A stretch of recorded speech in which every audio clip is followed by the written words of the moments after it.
ভৱিষ্যতে ভগৱানে নকৰক তেওঁলোকৰ পৰিয়ালত এনে ধৰণৰ দুৰ্যোগ আহি পৰিলে তেওঁলোকে তেওঁলোকৰ চাকৰিত থকা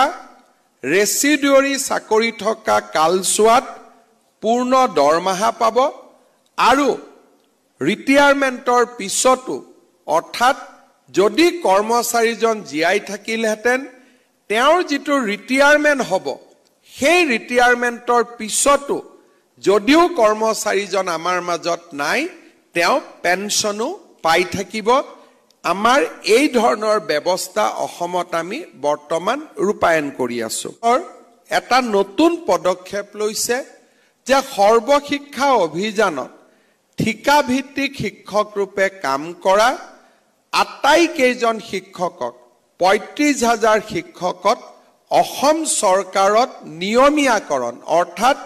অসম চৰকাৰৰ ৰেগুলাৰ কৰ্মচাৰী হিচাপে আমি নিযুক্তিৰ বাবে প্ৰক্ৰিয়া আগুৱাই লৈ গৈছো এই ৩৫,০০০ শিক্ষক শিক্ষয়িত্ৰীৰ চাকৰি আমি যেতিয়া নিয়মীয়া কৰিম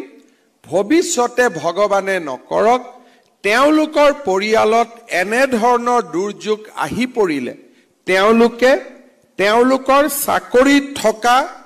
ৰেচিডুৱাৰী চাকৰি থকা কালছোৱাত পূৰ্ণ দৰমহা পাব আৰু ৰিটায়াৰমেণ্টৰ পিছতো অৰ্থাৎ যদি কৰ্মচাৰীজন জীয়াই থাকিলহেঁতেন তেওঁৰ যিটো ৰিটায়াৰমেণ্ট হ'ব সেই ৰিটায়াৰমেণ্টৰ পিছতো যদিও কৰ্মচাৰীজন আমাৰ মাজত নাই তেওঁ পেনশনো পাই থাকিব আমাৰ এই ধৰণৰ ব্যৱস্থা অসমত আমি বৰ্তমান ৰূপায়ণ কৰি আছো মই ভাবো যে এই বছৰৰ পিছত সৰ্বশিক্ষা অভিযানত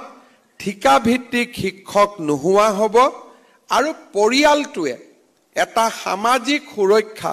বা সোশিয়েল সিকিউৰিটি লাভ কৰিবলৈ সক্ষম হ'ব আজি দিনটোত মই পুনৰ এবাৰ ১০৩ গৰাকী পৰলোকগত কৰ্মচাৰী শিক্ষক শিক্ষয়িত্ৰীৰ পৰিয়াললৈ সমবেদনা জ্ঞাপন কৰিছো